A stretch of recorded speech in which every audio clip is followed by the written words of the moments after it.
Now to the main dish. We'll have a live crisis simulation together with some of the top experts in this domain. Actually, those who are at the battlefield where a crisis occurs. But just before we start, just one message to follow Ofer's great presentation. Ofer was telling us that we should focus much more about the impact. And one thing that is a truth by now that we see from the insurance companies, we have here, I think, Shai Simkin, a guru in cyber insurance industry from Howden. One actually truth now that we see from the insurance companies is that the main impact during the crisis has nothing to do with the sophistication of the attack or anything to do with the technology used. Most of the damages during an incident and most of the impact would be due to business interruption, due to legal claims, regulatory investigation, drop of price share, churn with customers, lost business opportunities. These are the main damages, and claims show it again and again. And what's surprising about these damages, the impact that Ofer was touching upon, most of these damages are actually business damages. They are not technological damages, and most of them could be mitigated or actually handled by the management of the crisis. Is how you manage the crisis properly. Do you make a business interruption, unnecessary business interruption? What will be your disclosure about the incidents? How would you deal with the media? How you would deal with your legal requirements? How you handle the conversations with your partners or third parties about continuing business?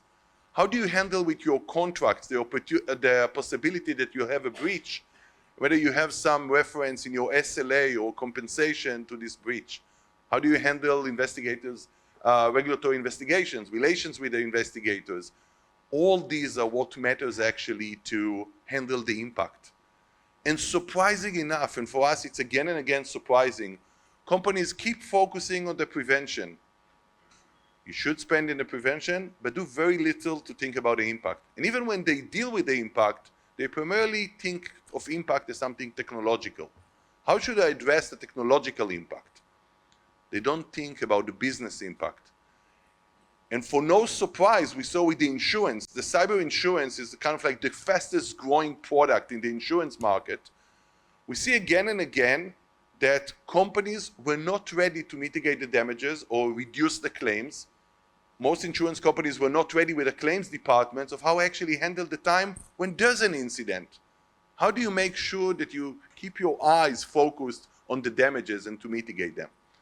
That was the reason why we started Cytactic, together with my partner, Manny Barzilai. We started Cytactic to mitigate the impact of cyber crisis. How we can actually help by making sure that you manage the crisis properly, of all aspects, and when there is a crisis, you're focused on mitigating the impact. And whether you can get ready, I think one additional point to the point made by Ofer Maor is Gartner's recent report. Gartner indicates that just by preparing for the incident, what we kind of call now preparedness or resilience building, you can actually cut the damages of an incident by 43%. That's enormous, kind of like half of the damage can be mitigated if you just had an incident response plan in advance, crisis management plan in advance, third-party risk management plan in advance. And one of the greatest advice now, and I think that connects Manny's opening keynote with Ofer's keynote, what we know now, it's not only a matter of damages, it's a matter of personal liability. Now we see that CISOs are assigned personal liability if they're not actually prepared in advance.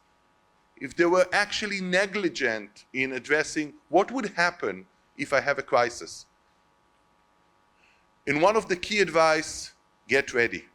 Get with your plans ready in advance, simulate an incident, do it with the team that you'll perform during the crisis, see how they perform, how you can actually handle the damages. So that's the main dish for today. We got on stage really the elite team. I can't think of a better team worldwide. That actually, and we are so proud at Cytactic, they are our partners to the journey, kind of like design partners, to showcase together what happens when you have a real crisis. So together with the incredible Roei Sherman, and there's no better joy than working with Roei Sherman. Together, we took a real incident that happened. We a little bit masked the fact, so you wouldn't know kind of like who is the victim. But together with Mitiga, and thanks to Roei, we built actually a live crisis simulation, a real live crisis simulation, and we'll have on stage all the stakeholders that would handle the crisis. They don't know actually what's the crisis. They were not exposed to the facts before, excluding Roei, and they'll need to deal in real time with this crisis. So let me call to the floor Winkler, the field CEO and vice president of CI, the leading CRQ company, and also have an amazing threat hunting and IR team. We are glad to call them a partner. Roei Sherman, the field CTO of Mitiga, and wow. Reut Menashe, the CEO of 30 Spawns. We have here Barnhart-Magen, the co-founder and CTO of Profero. And you'll see what a real team of incident responder does. Even when they lose their voice, as Guy doesn't have a voice now, he lost his voice, he's still ready to respond. We spent the night on the incident together, and he's still ready to respond in the morning. And now something personal. Yesterday, if you've been to the floor, we had a fortune teller coming. It was an actor, but she was a fortune teller. And she came with a crystal ball. And she was predicting for the participants what is the crisis they are about to experience. We gave her some wording about DDoS and IoT attack and ransomware, and she was going to the audience and saying, I can see in my crystal ball that you're just about to have a ransomware attack.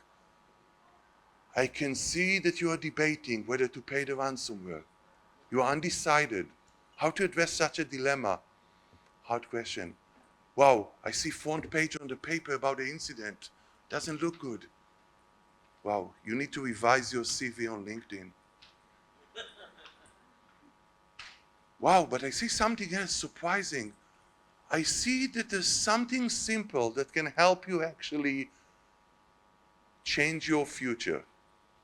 Why don't use Cytactic platform? That could change your future.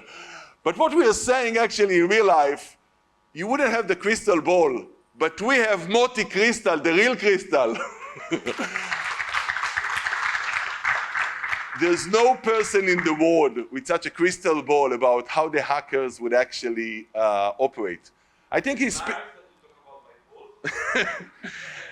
I think Moty Cristal, from negotiation strategies expert, is the world lead expert when it comes to negotiating with hackers. I think he speaks with hackers more than he speaks with his wife.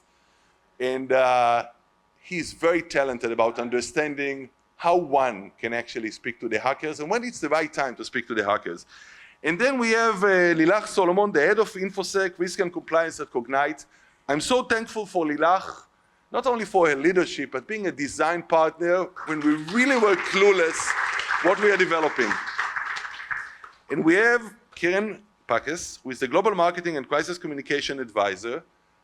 I've been with Keren. She's a leading crisis communication expert, spending with her days and nights on a crisis in trying to formulate the right response, how to speak to the journalist. She is a 14 years BBC journalist, led the marketing for Amdocs, then for Bright Data, and now actually one of the leading crisis communication experts and marketing experts. We're so glad to have you here on the floor, Keren. And last but not least, we have Dana Zigman-Behrend with us, the Chief Legal Officer and Business Development at Critical Impact, a leading incident response company from Israel. Thank you so much all for joining me. And let's go, and just another word. Please join me in thanking the Cytactic team for making this ready, but primarily for Sivan for an incredible work in putting today's simulation and exercise. Thank you so much. So, Let's get started. This tabletop exercise is about a crisis management and readiness simulation. Let me introduce you the company that actually had this incident. Again, we're not telling the real name of the company, but it's all based on a true story, as you'll see right now. The company, we'll call it Lumina Analysis.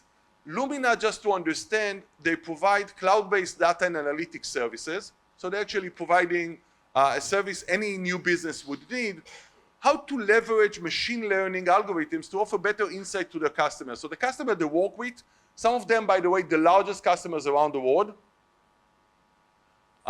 they work with them on customer behavior analytics, operational efficiency, predictive trends. It's a company that is actually offering their clients the insights about their operations. The company, in terms of architecture, not that it's too interesting the way that they're architected, but just to explain to you, it's a mixture, it's a hybrid between proprietary data centers. These data centers actually reside within Lumina and within the target clients, and cloud services. So they manage kind of like large data sets for clients. They have large data sets, some of them on-prem, some of them on the cloud, and they distribute the workload between the servers to optimize actually globally both efficiency and data redundancy.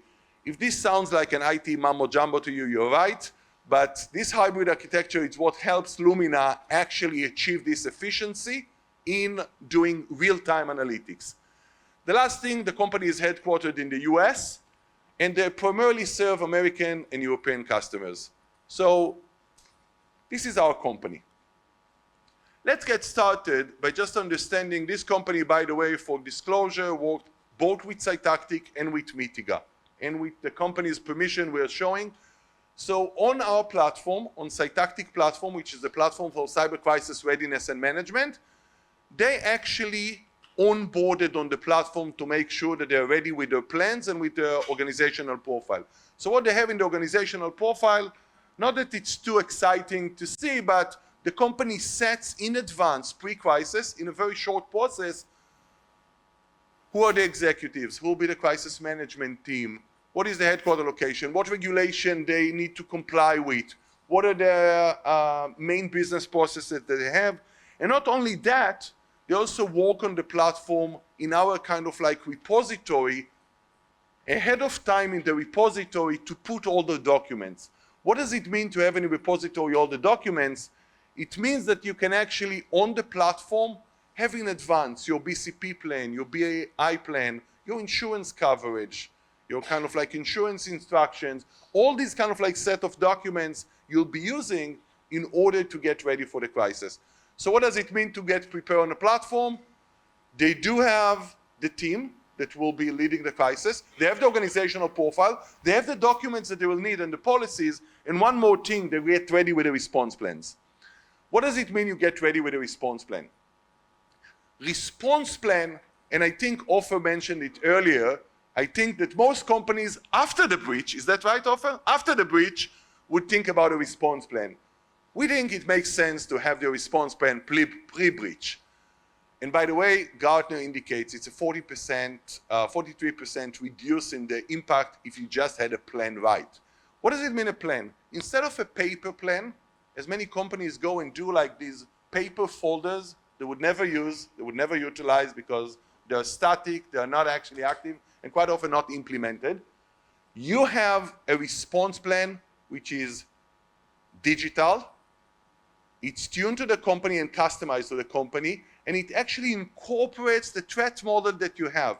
So everything in the plan, from how you're going to handle the crisis, who would be the team, what's the escalation process, what will be the logistic of the crisis, who will be the team members, what processes would you follow, what are kind of like the assignments for each team are preset. And the company can have response plans based on the threat model that they see. So the response plan would come, if I do have, for example, a ransomware attack, I'm ready with my plan.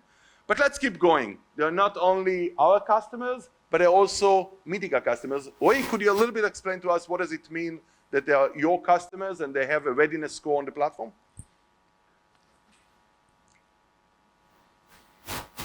Hey, okay. So we talked about readiness, and readiness can come in multiple ways. And when people say readiness, you need to know what they mean. do you have the right tech and the right logs to respond? You have a lot of cloud environments set up. You might have multiple different clouds, different platforms. They don't have the same logs and the same technology that we're used to from the on-prem environment. So one of the first things we need to do is verify, do we have the right information to be able in effectively detecting the attacks fast enough and be able to respond fast enough. And that's when we bring the IR professionals that already responded to incidents, so they know which logs they need, from which sources, and which content those should have. And having that breakdown helps you also prioritize, because we know companies has huge footprints, and you can't activate everything everywhere all at once. So you can identify your crown jewels, your production environments, use those, get those ready, and then move to the rest of the organization as you slowly building up into that. One thing that pops to my mind is that they have a score of 4.1 out of 10. Would that be a good score? Short answer is no, but real answer is maybe, because it depends on company's content, prioritization. Maybe this includes some of the lab or dev environments that we are not interested in monitoring. Maybe they are segmented off the network. So a lot of the work is not only enabling configuration, ticking checkboxes, but also looking at our defense strategy. What are the most important things for us to protect? What are the best things for us to monitor? What would be most effective? Maybe we have cost reduction considerations to do with the logs. Logs aren't cheap, unfortunately, specifically when they are cloud-based. And the strategy shouldn't always be a perfect 10, because we know there isn't 100% in security. But as we talked about taking the risk down and controlling the impact, maybe we'll be happy with a 6.1 or 7.1 or 5, because it depends on how much risk we're willing to take and what's the impact we are considering that's applicable for us. Thank you so much. So they prepared with Cytactic, they prepared with Mitiga. Unfortunately, they didn't prepare with Cy. Ira, could you a little bit explain to us, what does it mean to have your risk quantification ready, that you understand pre-crisis or pre-incident? What does it mean to understand your risk and your risk quantification? So depending on the environment, the reality of the situation is you really need to understand what is going to be the impact of a potential loss. A lot of people don't realize that I always ask audiences when I go, okay, how many people just here are work in security? Okay, all of you are failures. Literally, the definition of security is to be free from risk. You're never going to be free from risk. And the reality is you need to go ahead and determine, what are you going to do? How much risk do you theoretically have? And when I say that, is you really should put a dollar figure on this. Because at the end of the day, there was some talk earlier about the new SEC regulations and things like that in the United States, which is kind of like GDPR and other things is probably going to carry over to other areas of the world as well. In this case, you need to define what's material. And material is how much do you essentially have to lose, and what would be losable to the point where you have to notify people about that. So if you can do good cyber risk quantification, frankly, that's just the first step. If somebody wants cyber risk quantification, there are crappy platforms. You can go for cheaper stuff. But the reality is that you need to figure out how to make that actionable. And how do you make cyber risk actionable? You come up with a dollar figure. Then you need to figure out, how do you deal with the risk? And there are 4 ways to deal with risk, because you're not a security person, you're a risk manager. You have to fundamentally decide, do you want to avoid risk? To avoid risk, it means you basically stop doing business. In some cases, I was chief security architect at Walmart in the past, and Walmart is in the news because they are closing down certain stores where losses are too big. So Walmart can close down a store without impacting the entire company and make more money that way. So they choose to avoid risk as opposed to dealing with theft and things like that. So that's just one example. If any of you here go to say, we're going to avoid risk and shut down things in your company, you should probably be fired. So don't do that. Then the other 3 ways to avoid risk are, first, mitigating risk. If you give X amount of money to your cybersecurity program and you have, I'm just making these numbers up, but let's say you have $100 million overall risk. or sorry, I would say shekels, but nobody talks shekels around here.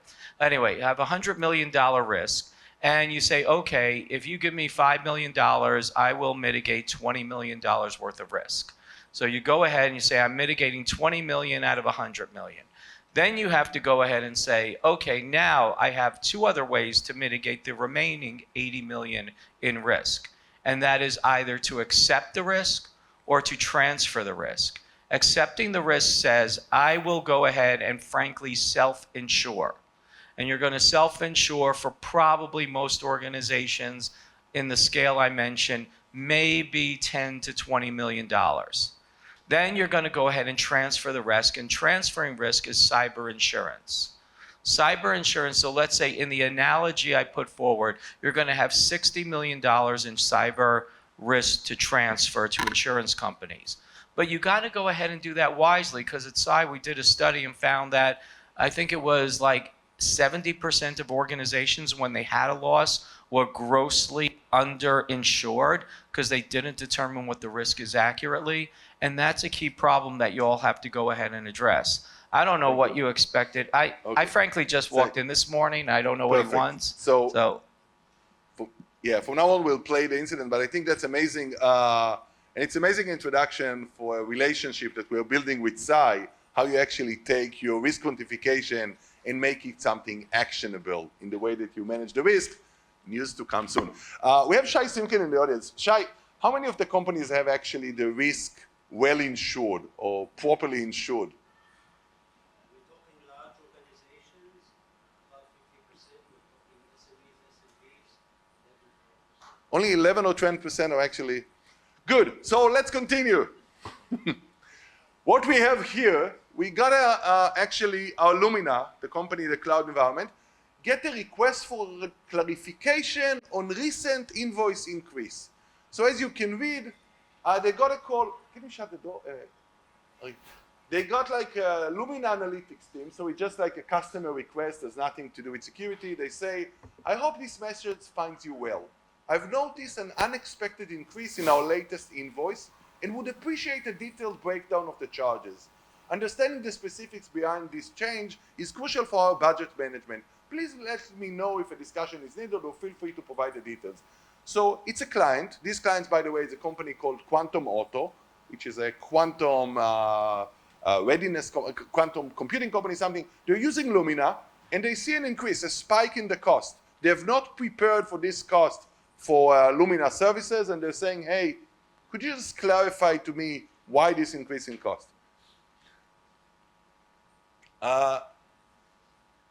We jump in, the IT investigated. So the IT is actually not something to deal with security, it's just a normal IT. A customer say, hey, I'm being charged more than I expected.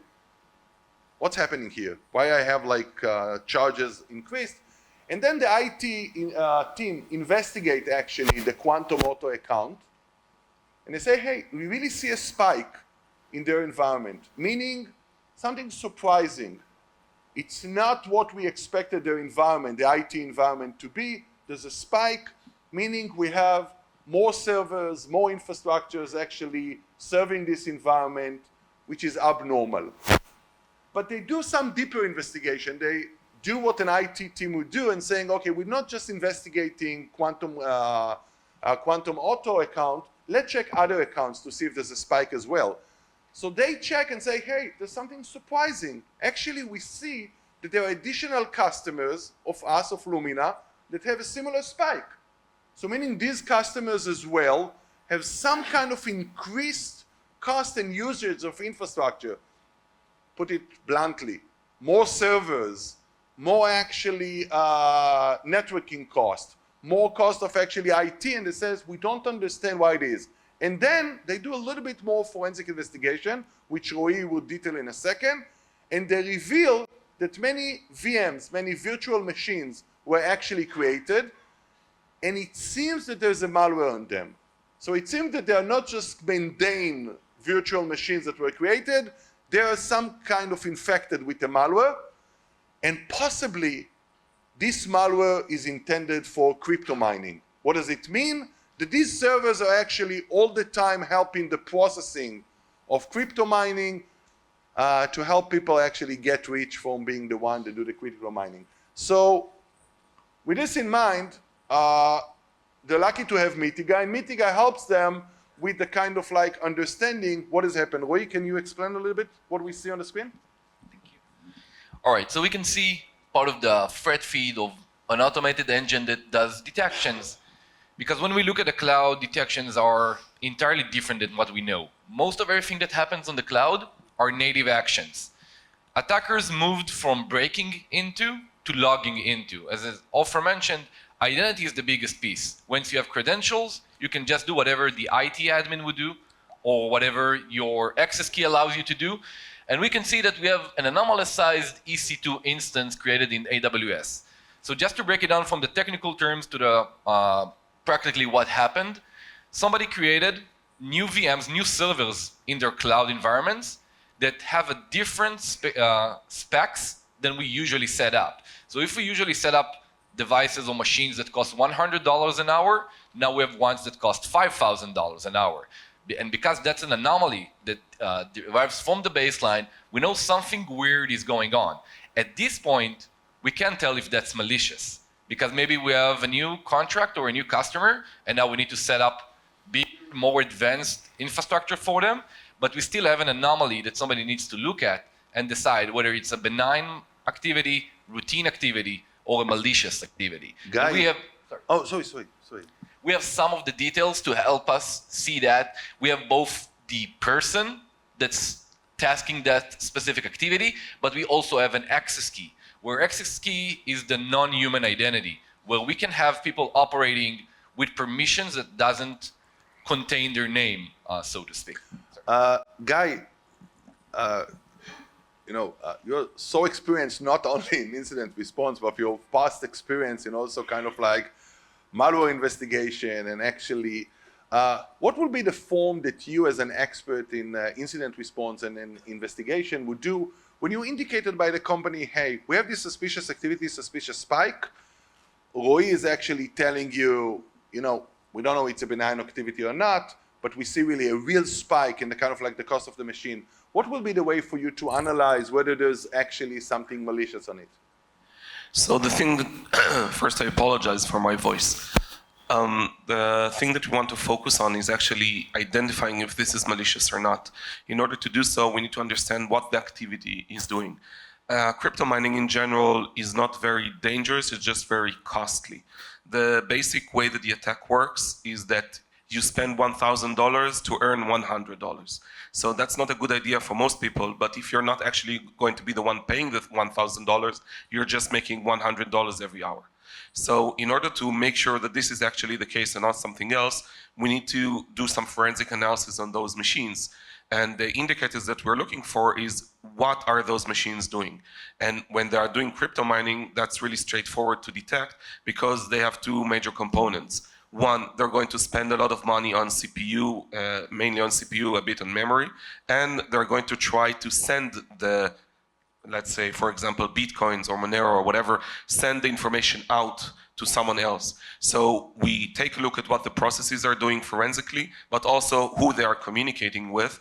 Then we can quickly determine if this is a malicious activity and is it a dangerous activity, which the two are orthogonal but quite often meet.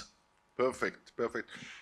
Lilach, given that you do the InfoSec and the risk compliance for Cognyte, assuming that you had such an incident in Cognyte when you understand that your machines or your servers are now becoming very costly, as Guy mentioned, and they're using something which was unintended, what will be the mode of operation? How would you actually investigate it? How you would analyze it?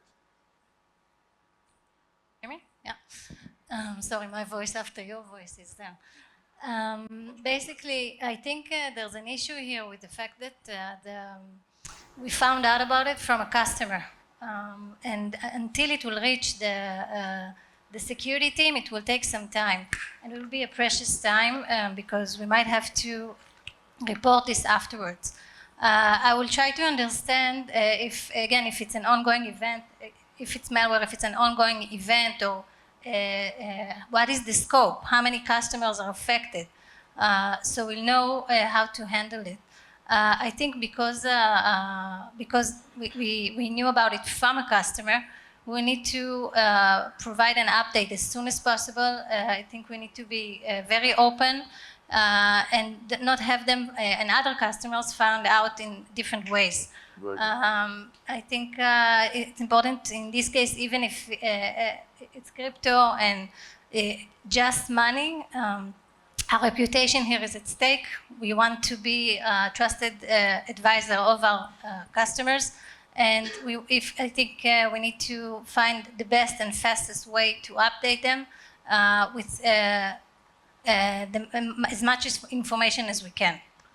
Guy, you want to add? Just to add something to that, once you identify something that looks malicious but not dangerous, like a crypto mining activity, you might have release a breath and say, "Oh, we're over the dangerous part."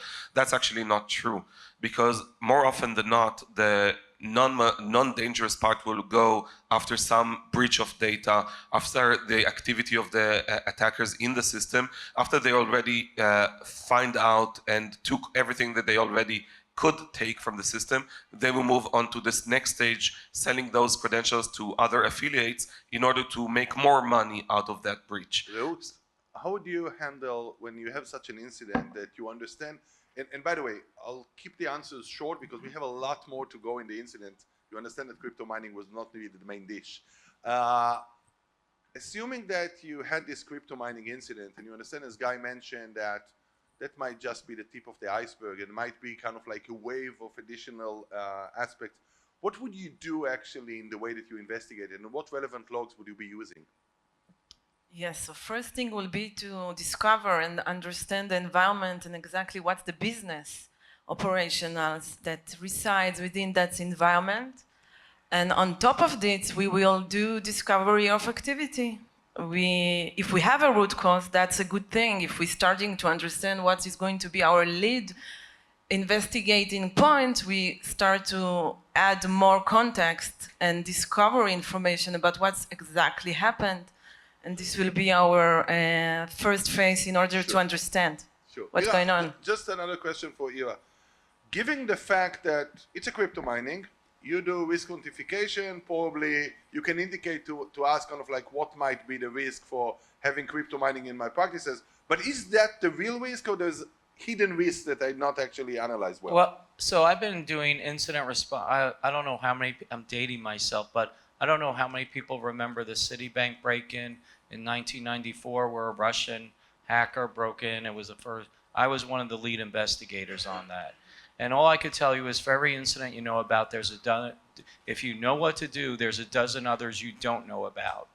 And in this case, like, I would disagree that you want to handle this like really, really quickly, because the first thing I would do is do reconnaissance, put line analyzers, see what else is going on, and so on. And much like the other comments, start to figure out exactly what happened, because there's a lot of value in just watching for a second. With regard to cyber risk quantification, there is a little bit of seeing how valuable theoretically the system is, but more importantly, it's like, what's the attack paths people got in?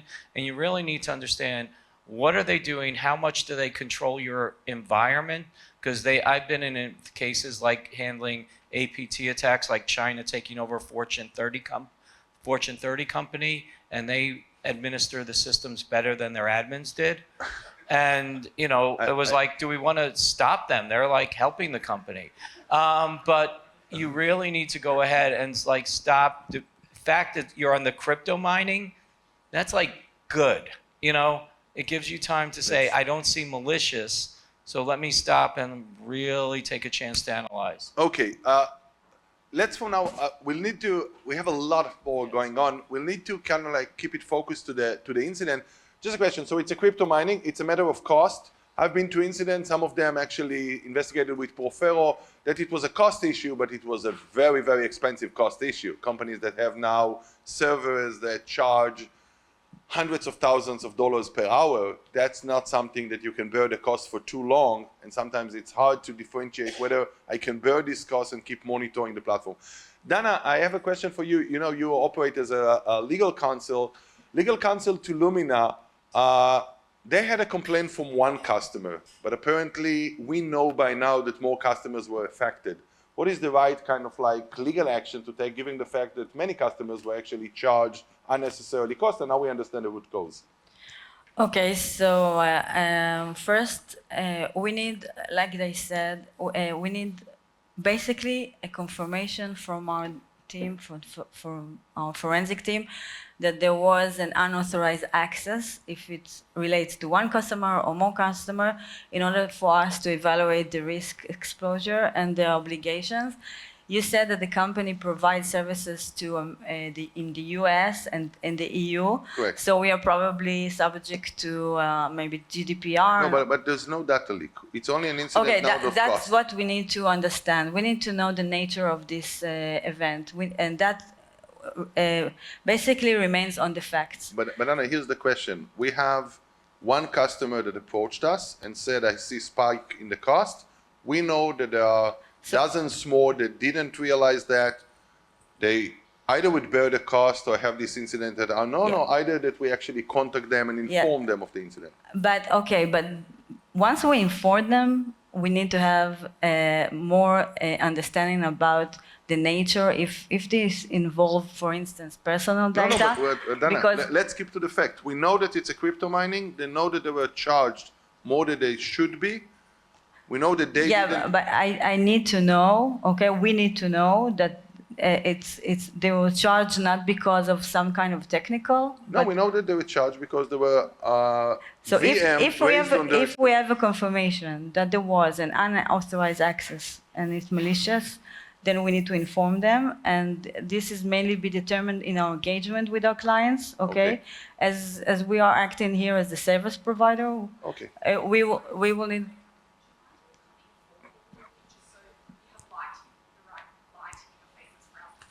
Oh. It's the picture. Okay, we understand. I realize that in general, if this is subject to privacy regulation. No privacy regulation. Okay, so we still are the service provider, and we don't know exactly because we are not aware of what kind of category of personal data or other financial data. No, but and Dana, we need to stick here to the facts. And please, I know in all this, we know that we have a customer. So, okay. We have 30 customers or more that are charged for crypto mining. Probably the chargers cost. We know that there are servers erased on their behalf and in their name, and that they are not aware of. I guess I'm so with her. I will say that Should we or shouldn't we inform? You don't. Oh, sorry. I'm with you because nobody knows what happened yet. You know, Yes. you don't know if they've owned So you your don't notify them. systems. Okay, Keren, just this question for the PR. I just want to make sure, because our obligation to inform, okay, they will ask us questions. They will need to know because they are subject to different maybe sector, industry regulation, and they will ask us questions. Okay. And that is why we, as the legal, need to get as much specific information about this. Keren, and let's be more quick with the answers because we have a lot. Would you or wouldn't you recommend as a crisis communication manager at this time to contact other clients to update Quantum Auto? What would be the kind of like messaging you might suggest at this time?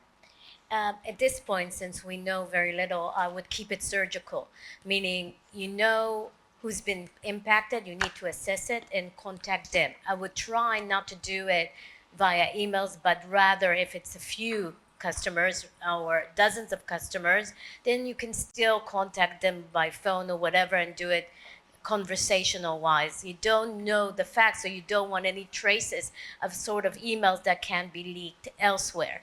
Now, if it's a little bit more larger scale, then I would instruct those people that are treating those customers, meaning the CSMs or whatever, to contact them, to contact those customers that they are So we under are the contacting. responsibility. We have to be more with. Are we contacting or we're not contacting the customer? If you see a spike in cost, it's better to contact them. So you recommend to contact them, preempt it. but I hear, and I just see that there are some opinions. Let's first scope the incident before we contact the customers. and there's one saying if we see a spike, we should contact them. If you see a spike, I think a customer will notice it. And if you come forward and say, we see the spike, this is what we're doing to maintain, to assess Okay. what's happening in your account, then you gain trust. Okay, let's continue. What happens now with our incident is that המייל מלקוח. Oh, okay. So what we're doing now, this customer understands is Ira suggested and Dana suggested that we don't know yet kind of like what is the incident. He knows that it might be just the tip of the iceberg. I think Guy suggested to us earlier that it's very common that if the hacker did crypto mining, he might have other plans in mind, or there'll be wave against the attack. And the company indeed decided to go into potential crisis mode, to orchestrate it. They understand it much be broader. They actually log into the Cytactic platform. And just to explain to you, for a customer that has the platform, they're already onboarded on the platform. What does that mean? The relevant stakeholders in the company, the relevant team is already onboarded on the platform. So it will be the crisis management, the legal, the IT, the IR, the finance, the crisis communication. Everybody will be already have a user on the platform. And the way for them to work, they go to the platform, they already have their pre-planned plans. But the one thing they'll do normally when they enter the platform, they open kind of like a crisis. Opening a crisis means that they define this incident as a potential new crisis because they don't know yet how it will unfold. And when they create this new crisis, they are being offered one of two options. Either the option to go to a full flow, meaning that now I'm going very detailed. I'm going to explain everything that I have in my scoping, in my investigation, my technicals, actually very detailed, and just then actually have a detailed response plan, or that I want to hit the ground running with the plans that I have in advance and have what we call the swift mode. What does it mean, a swift mode? It's with very few pieces of information about the crisis, you can already get a response plan generated and get started. So that's what they decided to do. They go for the swift mode. And with the swift mode, they just need to answer a few questions. What type of attack occurred? Actually, here we mapped the traditional type of attacks. Here, cryptojacking is one of them. So they understand it's a cryptojacking. Then they need to answer a question, what type of threat actor might be beyond the attack? It's for you, sometimes you don't know, but sometimes you have an indication who might be the threat actor. It might be here that it's unknown who is the threat actor. It might be that you don't know who is the threat actor, it's an unknown. And here, and then you ask yourself, the next question you ask yourself, what type of data has been compromised? At this point of time, we have no indication the data has been compromised. I follow both kind of like Guy's remarks and Dana's remark. We don't know.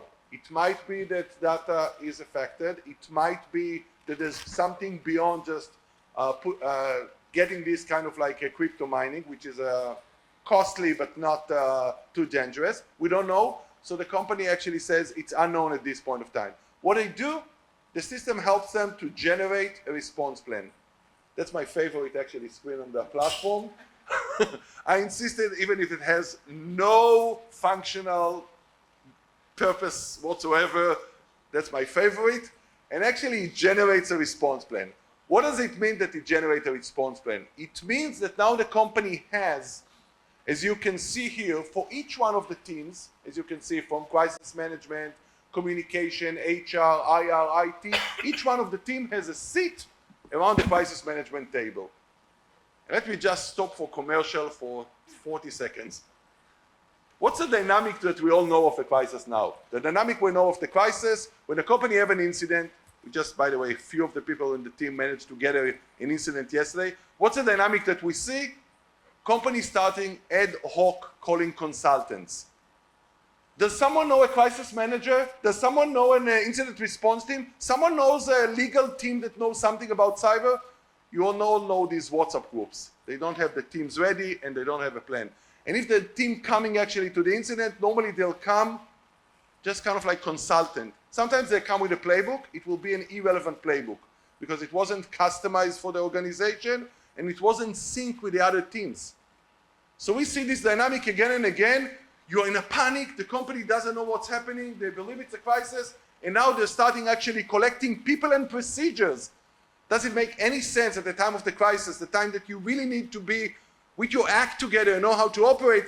That's the time that you start calling ad hoc consultants you've never worked before and playbooks that they come with and you're not orchestrated. The whole idea was, let's have the company have their plan, have their team ready on the platform, anyone know the roles and what they're expected to do, and they have a detailed plan that they know how to operate, and best if they prepare ahead of time.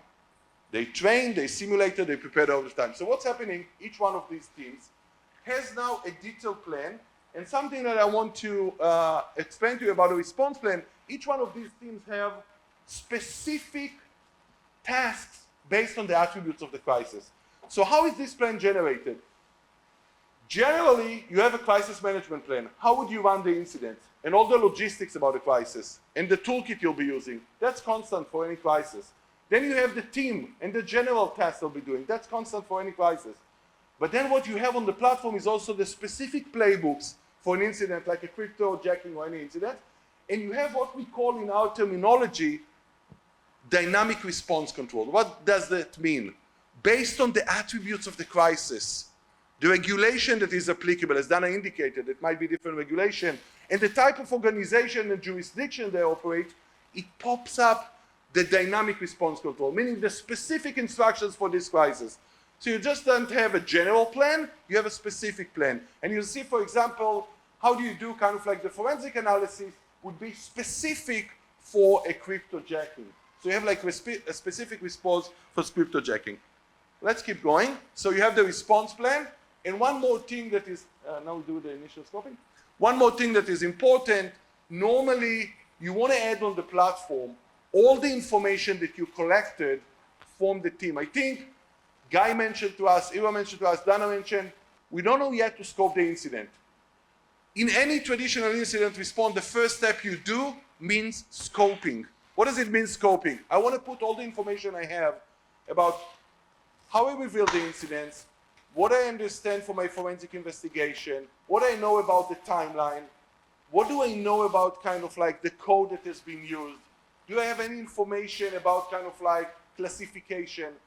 These steps of doing the initial scoping, which is common in any crisis management, something you do on the platform, but to not surprise to you and we see it screen, the way that it operates in the platform updates the plan according to these attributes and also up-plan kind of like your understanding of the situation. Let's keep going. Another thing that is happening in here for Roei, now there's an investigation. And being Mitiga, the cloud investigation platform, they not only do like a crisis management, which is good for the full team, but actually start a forensic investigation. They do it on the Mitiga platform. Can you a little bit explain to us what we see, Roei? Thank you. So we are jumping back and forth, notice, from the management point of view to the tech point of view. And that's a constant jump when you have an incident where the tech teams, the IR team wants to investigate, wants to find out, wants to give the answers to the question that everybody's asking, but need time to do that. And on the other side, the rest of the team have only questions. So we can look at the investigation workbench within the platform where we had the alert and now we want to figure out what happened. And as we mentioned in cloud, everything can be an incident, but everything is also a legitimate action.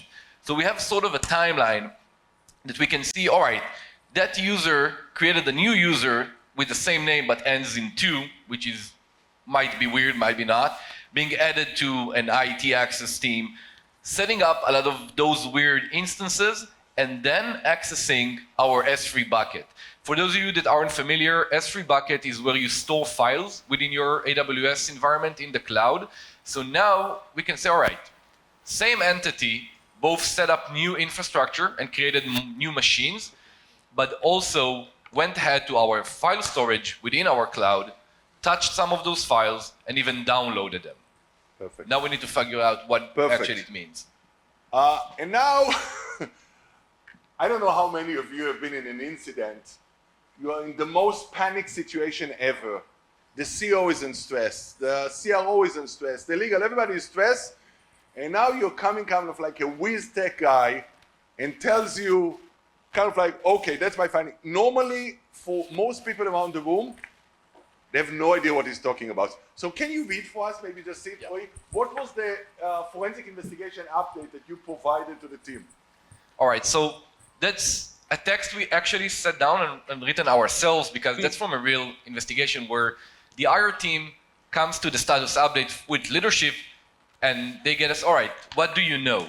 And then they go, the attacker compromised an IAM credential to infiltrate our environment. Post-intrusion, we saw forensic analysis via CloudTrail and GuardUD telemetry that exposed the instantiation of multiple EC2 instances, elastic compute capacity for unauthorized cryptographic hash computation, including manipulation of our VPC flow logs. We also saw indication for C2 obfuscation, and currently we are invoking SSM RAN commands for fleet-wide containment.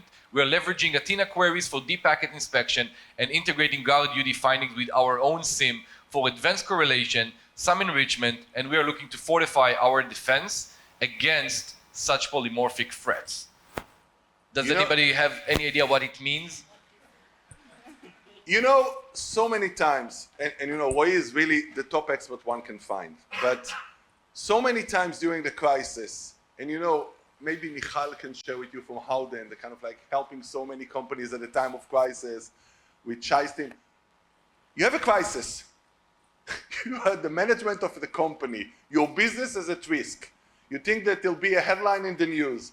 You know that customers will start approaching you. You need to go with the legal. You need to go to PR. There's regulatory investigation sometimes. They might be that the authorities are already questioning you. There's the board. There are third parties asking you what's happening. You have all this chaos and all this panic. And now this kind of like guy that's supposed to save you, like the forensic team, come to you and he's the best one. That's what he tells you. But there's no way for you to actually do the interpretation. It's like lost in translation. What does it mean that my IAM credentials? So actually what we did for you, we translated to you for simple language. And that's, by the way, what you need to do in a crisis management. A good crisis manager, what they need to do is translate. There are a bridge sometimes between the technical team or the incident responders that are supposed to provide the technical finding and the forensic to support the crisis management, in between the management team that cannot actually understand. Quite often we see them just kind of like keep following the same lingo they were offered, not understanding. So actually the translation here is that the investigative team had found a specific malware, meaning that if Guy earlier said, let's look to see if it's just kind of like crypto mining, there's a malware. They identified that the hackers actually actions were eventually determined by a financial motivation. So now they understand, as Guy said, yeah, he's financially motivated.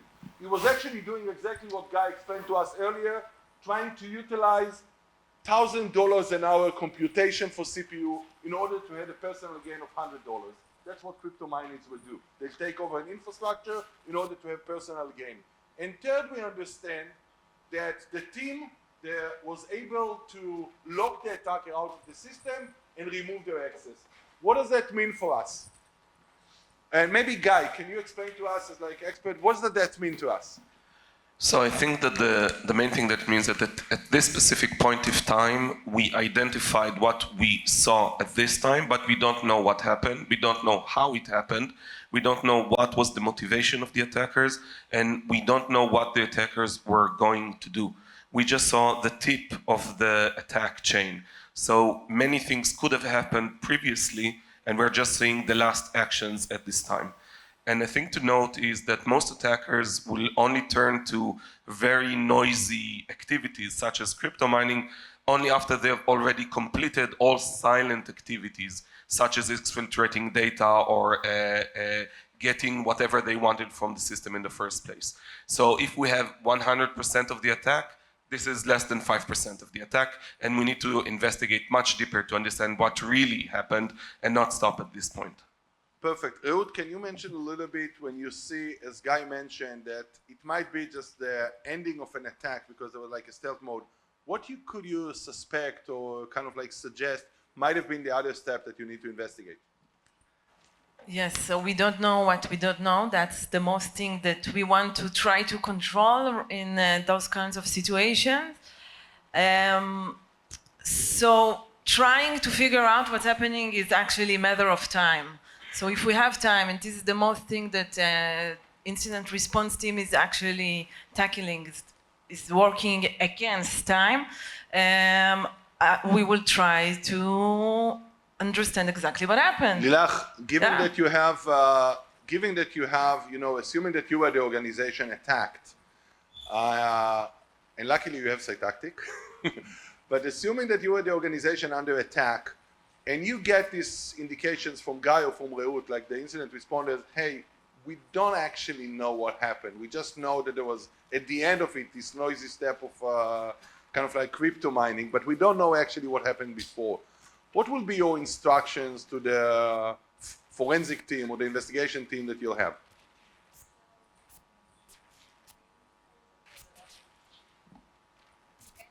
No. Oh, it's working? Okay. To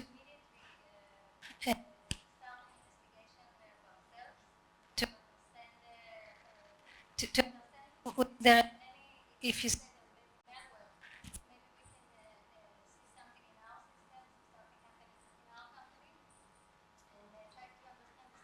Okay, so we understand that at this point of we time, keep communications with you guys, with the vendor, or okay, so one thing that we understand at this point of time, when you have like such an expert like Guy Reut telling you, hey, we don't actually know what happened, we just know the end of it, the clear instruction to the incident response team, keep investigating, because we actually need to know what happens. We cannot actually determine what happened with the attack.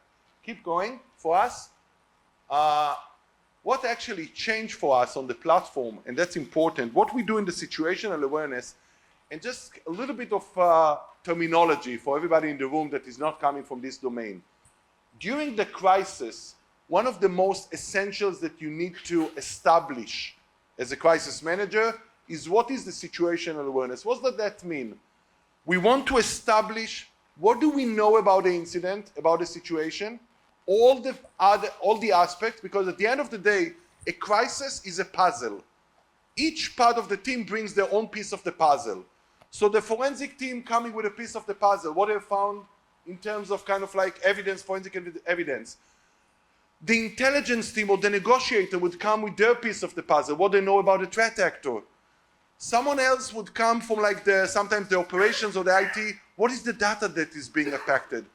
The business continuity team or the operations would come about the impact. There'll be something coming from sometimes the finance, sometimes the business, what are the damages? Each one is contributing their pieces of the puzzle actually in order to have what we call the full situational awareness. And the way to work in a crisis, and it happened to so many companies, they were just looking at one piece of the puzzle. And they were not looking at the other pieces of the puzzle to understand what is actually the incident, which later can translate to the risk of it, can translate later to the impact. Yes, sure. On this talk. One thing you have to be prepared for, though, is sometimes the client or your customer. Okay, sometimes what you need to be prepared for is sometimes executive management wants you to stop because they don't want to know the depths of things. And this has happened in many cases where I've been there, where I'm like investigating an incident and they say, what's the cause of this? I go, you either been hacked or you have the worst admin in the world. And they're like, how do I know if I have the worst admin in the world? I go, you've probably been hacked. They're like, well, you don't know that for sure, do you? It's like, not yet. They're like, well, we'll go with the worst admin in the world then. Because they didn't want to go ahead and report it if they look further or it becomes reportable if they don't think it's going to get further and they're willing to risk it. You know, in that case, you just have to shut up and document. And a system like this, I'll just say frankly, is awesome to have. It's for documentation purposes that they've told you to stop.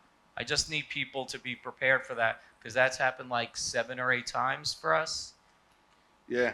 By the way, I think Eva is describing a very, very interesting dynamic we see again and again. You have the company that just want this incident to go away. We don't want this incident anymore. We just want to be over with this. And you have here people nudging you. Hey, you should keep investigating. Guy tells you, hey, that's just the noisy part. Let's go investigate what happened before. Reut is telling you, we don't know how to scope yet. Dana is the legal saying, in order for me to form a legal disclosure, I need to know more. And now there's the dynamic between all these consultants or experts that indicating we need to investigate deeper, and sometimes the very strong motivation or strong, interest of the company, let's actually limit this investigation. I just want to connect before Guy mentions to something that many, I think, pointed is in incredible keynote at the beginning. Currently, companies and sometimes CISOs are found liable because they decided not to continue with the investigation. They decided, that's enough. I see cryptojacking. I just gotta say we had cryptojacking. We have evidence for that, but we don't want a deep diver. Why so? Because they don't want to find out that they had a bigger incident. They don't want to find out that they might have liability. They don't want to find out that they need to have disclosure. So they want to scope the incident as small as possible. The reality, it never works for you. You cannot scope it the way that you want. Life would actually scope it for you. And second, you might face liability if you try to hide. Uber case that many mentioned was the greatest example. In Uber, what happens is the CISO said, hey, I understand we had a breach. How many records, by the way? 40 million records of Uber breached. And he said, hey, I don't like this idea. Can we actually let it go away? Can we say that we just had a reporting of a vulnerability and do what we call like bug bounty? Say to the hacker, come back to me. Don't extort me. Ask me for reward. I'll reward you. And let's finish this incident. And not only that it didn't work, it led to criminal liability. Yes, Guy. I want to say something from our own experience. Most companies care more about finding out if this was a material breach in the legal sense versus scoping down the incident and ignoring it. Correct. So the first milestone to reach is to actually understand in the time frame allowed, which is 4 days usually, is this a material breach or not? Perfect. And just by looking at the coin mining incident, you can answer that question. But that is the first milestone that people care about. Perfect. And I think it's, yes, done. People will forgive a company if it got hacked and was a victim, but it will be less understanding if the company wasn't honest and hide it. Exactly. So we need to take into consideration, and as the legal, we obviously the bad person that bring you what you need to do, but it's part of the risk management. Yeah, the way that I tell it in an incident, I tell just in Roger Rabbit. Jessica Rabbit says, I'm not bad, I'm just painted this way. I'm sorry that I have to actually air the news for you that we need to keep investigating. Just a little bit of understanding what we see on the screen. One thing that we saw again and again and again in crisis. You have a crisis, and just as Roei, I think, played out to us beautifully, you have the IT team or the IR team coming with a lot of technical information. You don't know how to process it, you don't know how to interpret it, and certainly you don't know how to act upon it. What does it mean, as Roei said, that I had these IAM credentials and polymorphic threat that I'm preparing for? What does it mean? For management, they don't care actually how the attack happened, how it manifested, what servers were attacked, and what is kind of like the level of sophistication by the attacker. What I really care about is the translation. What is actually the incident that we are having? What is the impact? What I should do? What strategic decisions I might need to entertain? What are the risks involved in that? What are actually my obligations? What activities should I take? And we realized after managing, we came to this domain after managing more than 100 incidents. We're so fortunate to work with some of the leading companies around the world. Signia, Profero, Mendiant, Sai, many others. And we've realized, CrowdStrike, we've realized again and again, it can't be the dynamic is that the incident is led by technical information. And something is lost in translation. And I've been to so many incident conversations that the CEO is repeating what he just heard from the technical guy. And you hear the CEO in the middle of investigation. So to the best of my knowledge, we had an incident deal with polymorphic crypto based on CVE731. To the best of understanding, the threat actor is coming from this IP, which is obfuscated IP, and they're using Topol. He has no idea what he's saying. He has no idea, but he just keep repeating it because that's the only thing he knows. We're saying in an incident, you rather actually have a dashboard which tells you the story the management need to know. And that's what we created together with some of these kind of like partners here. We created a dashboard, which is a management dashboard. There's a ticket. What is the incident? What is the attack? What do I know about the threat actor in the region? What do I know about the risks? And working with companies like SI, you can do real-time risk quantification. What does it mean, the risk? What do I know about the timeline, which is kind of like my understanding of how this incident unfolds. But also, what do I know about the impact and the damages and the task I need to carry based on priority? This is what's relevant. And you know, I think we could have saved, Michal might be laughing about it because there was one incident that the costs went more and more and more and more and well beyond kind of like the insurance coverage because there was something like 100 consultants involved. It was a company kind of like in the midst of a merger and just about to be public in NASDAQ. And there were so many parties involved and experts from all parts. Most of the time was spent on coordination meetings, just for one consultant to explain to another consultant what's actually happening. And we understood if you have actually a management dashboard, that's the easy dashboard for you to share. You want to share now with the management, you want to share with the board of directors, with the insurance company, you want to actually brief a consultant that is entered the scheme. You have a dashboard, a management dashboard, with all relevant data, by the way, customizable. Let's keep continuing. What's happening? So I think we talked about it, the mitigation steps you need to carry given the incident. Let's continue. And now, something changes. Ta-da-da-da! Normally when we do it in our office, we have many, which is not only an expert in cybersecurity, but a talented pioneer. By the way, many, aside his salaries, keep getting royalties for music he actually wrote before. Yeah, about 3 shekels a year. 3 shekels a year? So now we have a message. The attacker actually sends a message to us. Dear Daniel, that's the name actually of the manager in Lumina. It's in your best interest to stop poking around. By the way, something to mention to Ofer's point. One thing that we see, and many, maybe Moty can opine about it, we see now much better English by the hackers in their correspondence. They're using ChatGPT, and we get like, sincerely, with all due respect, respectively, I would opine, something that you've never seen from a hacker, just using ChatGPT in the wording. But we see, dear Daniel, it's in your best interest to stop poking around. If you block me out of your system, I will publish the data I have. I'll repeat. If you block me out of your system, I will publish the data I have. I'm not interested in anything else. Just keep your distance. Consider this as a friendly advice to avoid bigger problems. Let's keep this simple, and no one else needs to get involved.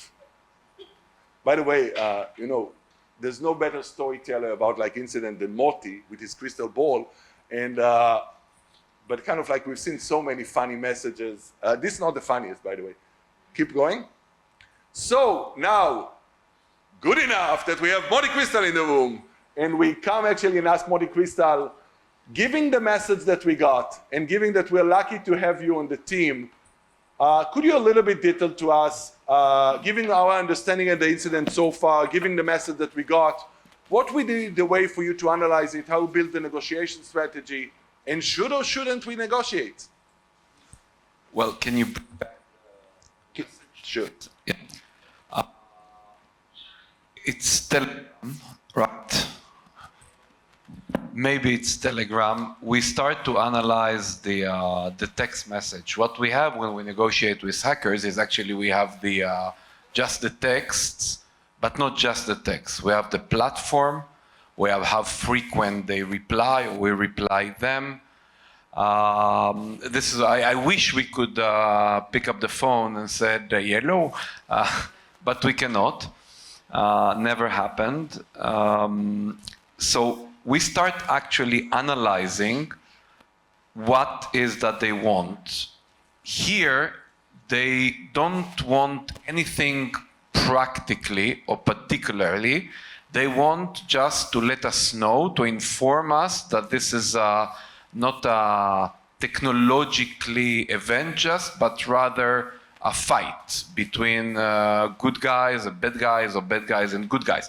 So we start actually analyzing. It is in your best interest to stop poking around. What is poking around? Probably all the great containment efforts made by our friends, blocking me out of the system. If this is what they consider to be a poke in the eye, it means that we stop them at an early stage before doing something probably bigger. So our mitigation steps really irritates them. And this is something that happens many, many times with very talented technological efforts. Companies many times stop hackers before they complete the full deployment. That, of course, is good for the company, and it makes my life much more challenging because we're not having a relaxed, happy hacker that already exfiltrated all the data and deployed encryption, but rather someone who was stopped in the middle. It's okay, we cool them down. I will publish the data I have. So that is the moment that I called Dana. I said, okay, it's not only the machine used for cryptocurrency, probably there is data, as Roei mentioned earlier, there is data. So that really forms something for me, which is to try to understand as quickly as possible what... Now you're coming.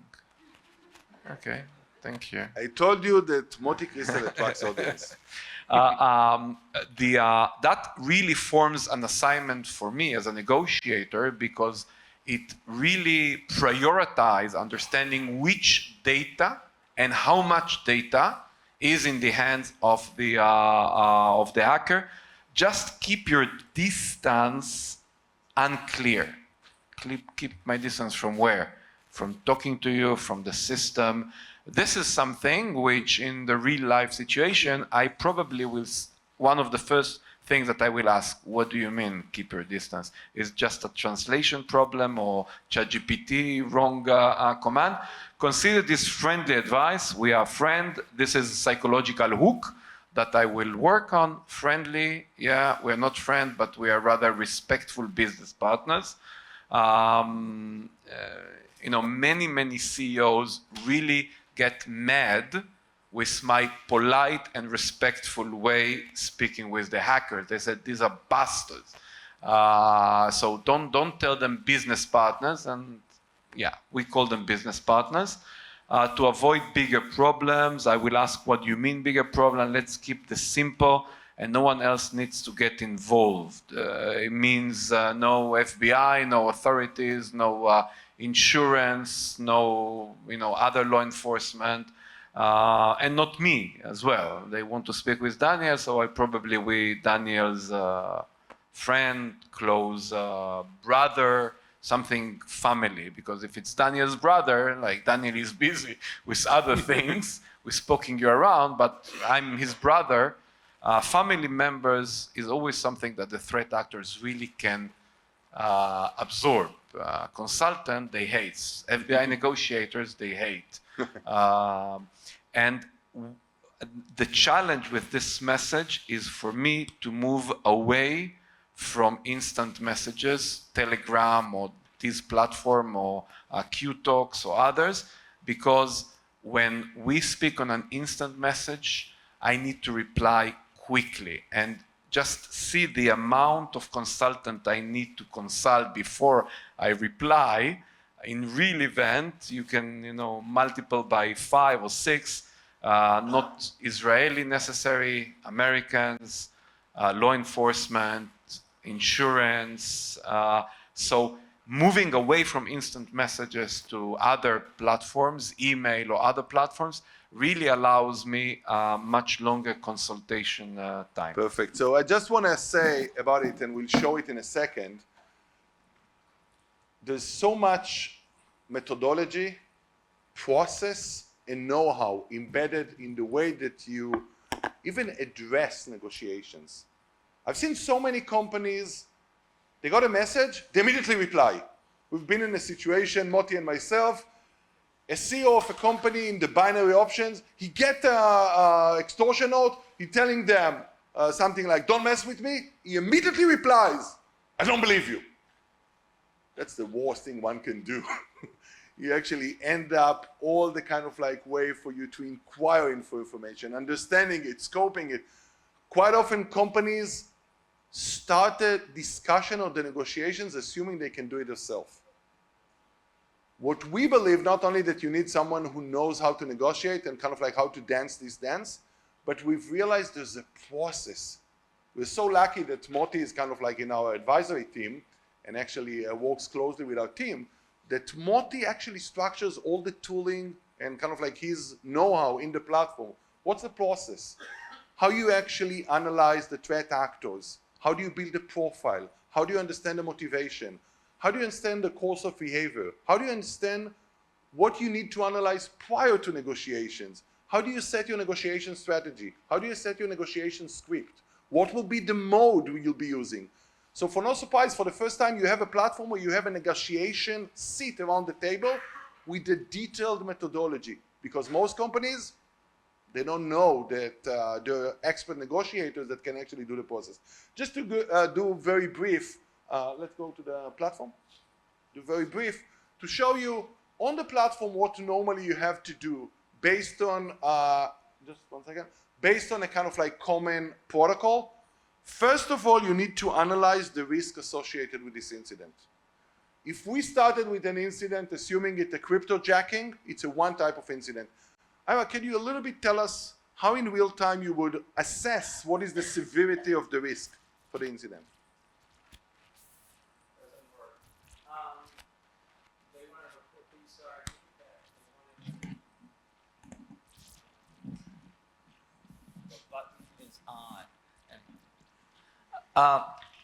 So severity of risk, frankly, honestly, at SI, when we do incident response, we don't negotiate. We just don't respond.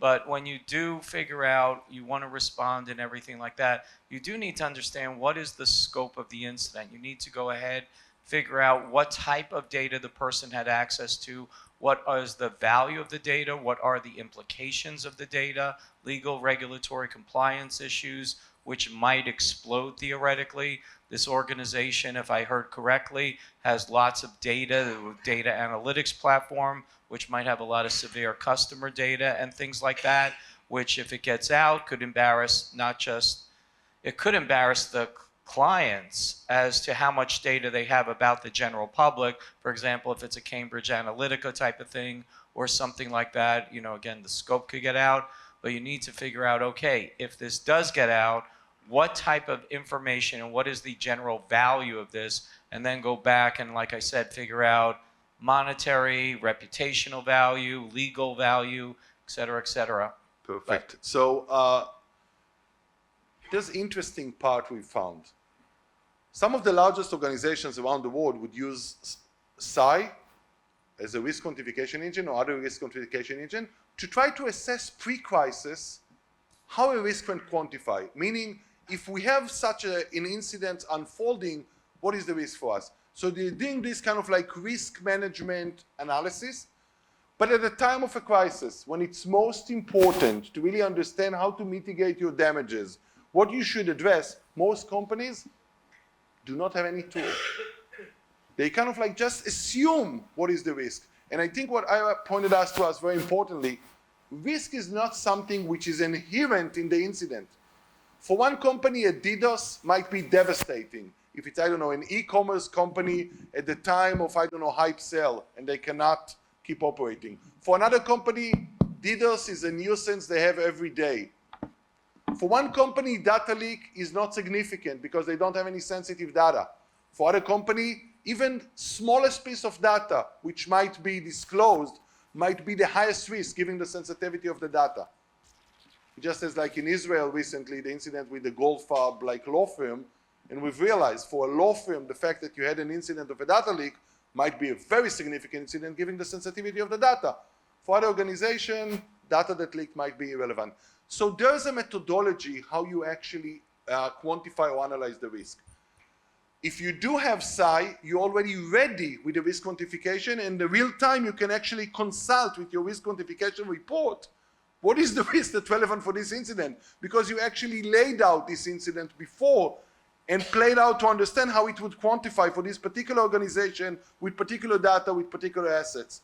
But most organizations are not ready, and they need in real time to do kind of like what we call real-time risk quantification. Exactly as Ira said, what you have is the standard. Gartner support this standard, but many other kind of like big firms saying, let's go by the type of risk, whether it's financial, commercial, business interruption, regulation, reputation, legal or physical, and let's assess the severity.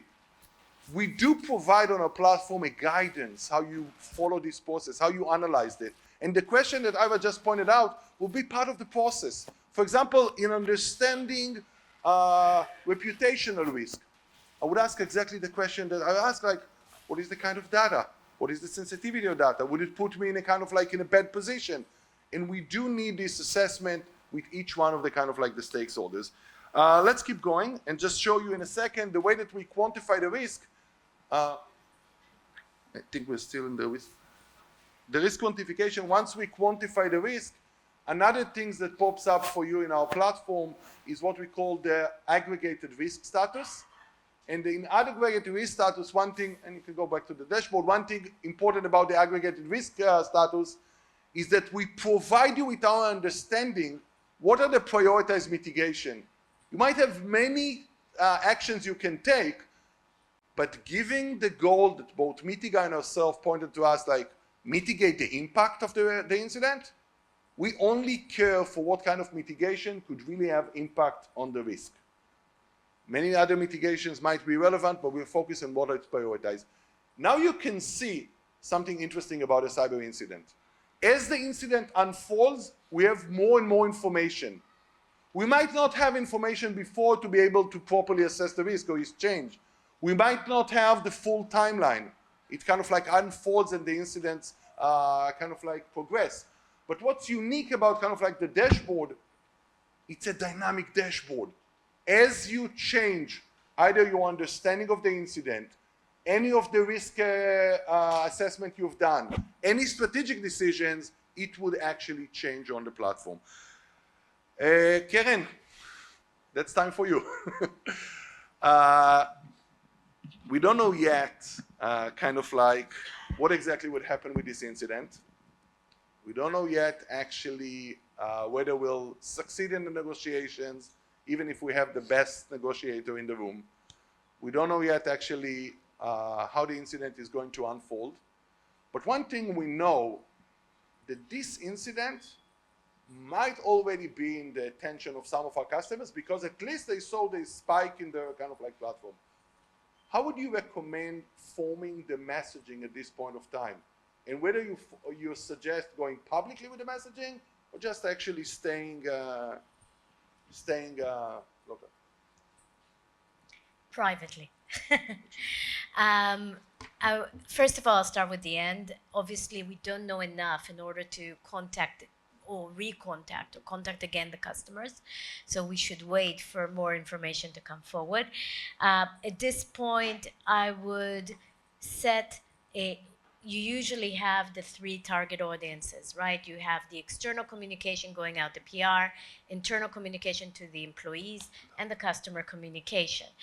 I would start with crafting those messages for these 3 audiences, meaning what you know, what happened, what is the background, why should you be worried or shouldn't you be worried? Is there a plan to mitigate it? How do you mitigate it? Start answering these questions, and I think this is also in Cytactic's platform, the same kind of structure, right? So start answering these questions first in order to craft your messaging afterwards. The messaging, like many here of my colleagues said, need to be transparent, because at the end of the day, you don't want the customer to come back to you and say, listen, we're disconnecting from your system since we really can't trust you. So obviously, put the focus on transparency and answer it, and have all your templates ready. This is an evolving incident, so unfortunately, we can't decide everything at the beginning. We need to keep it flexible and dynamic. Nimrod and I were just part of a crisis like that last night, and it was unfolding as in a matter of hours. If I can Sure, relate, sure. it's I agree, but I must emphasize that the wording need to be reviewed by the legal because according to the stage, I think we know now more facts, and I think legally it triggers that we will need to inform our clients, so we need to be consistent. Perfect. And Perfect. see- I think that both kind of like comments, I love them. They're addressing kind of like the process they recommend. First of all, I just want to a little bit follow on kind of like what Keren said. We understand that at the end of the day, messaging during the crisis sometimes is the most important part of the crisis. No matter how large or small the crisis is, it's sometimes very important how it is perceived. How kind of like the crisis is being, the narrative of the crisis, how it's being reported, most important and for the different audience. We understand another point. It's important to have a single source of truth for your messaging. At any point of time, there's only one messaging from the company. We've seen so many companies that since they are not in sync, the PR message is one, but at the same time, the customer support has a very different story. One funny story was about the Israeli railways. They had an incident, they were not clear whether it's operational, has anything to do with IT, with cyber, had no idea. The main message by the company is that currently everything proceeds as normal. Trains would function as normal. We don't see anything unique. At the same time, if you would call the customer support of the train and say, hey, I have a train to catch tomorrow in the morning, would the train run? Someone for the customer support would say, you know, I heard rumors internally that there's some kind of a cyber issue. I don't know to tell you if the train would go tomorrow morning. And at the same time, they called actually the head of operation at the railway because the army, it's a big transportation of soldiers on Sunday, said, hey, do we have any business interruptions tomorrow? And the guy that addressing him said, let me check, I don't know. 3 different messages, the war thing they can do. One thing that we know, it's very important. You have a single message of the company. And I think, you know, Keren minds and methodology was the one to help us form this. The idea in the messaging hub is that you have a single place where you need to answer all the questions, and very detailed questions. Sometimes you'll be asked by different audience. You can actually a little bit go see what the questions, with a very informative process, how you should answer these questions. You should prepare with the templates ahead of time. You should have kind of like templates for different situations. And one thing interesting about this, you should be able, and that's something that is upcoming in the next kind of like feature of the platform, to be able to derive messages for different audience.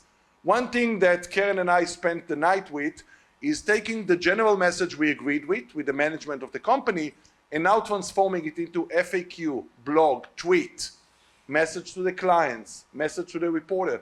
That's something that you do to derive messages. In the future, we'll have some kind of news around AI and how to use generative AI in order to form these kind of like derivatives. But at the moment, what we do, once you have the messaging clear, that's the single messaging for the company at this point of time. Anyone who needs to define messaging. And going a little, just 1 second. I just want to add just one 1 second. little note. Just 1 second, Keren. Sure. To Dana's point, that's most important. Messaging by the company need to be vetted and actually confirmed according to the process. And we actually in the system, and that's maybe something to do show the BPMN for that. For forming the message? Never mind. We'll do it later. We'll show it later. Just 1 second. Just 1 second. The point that made here is that you need to make sure that you follow the process.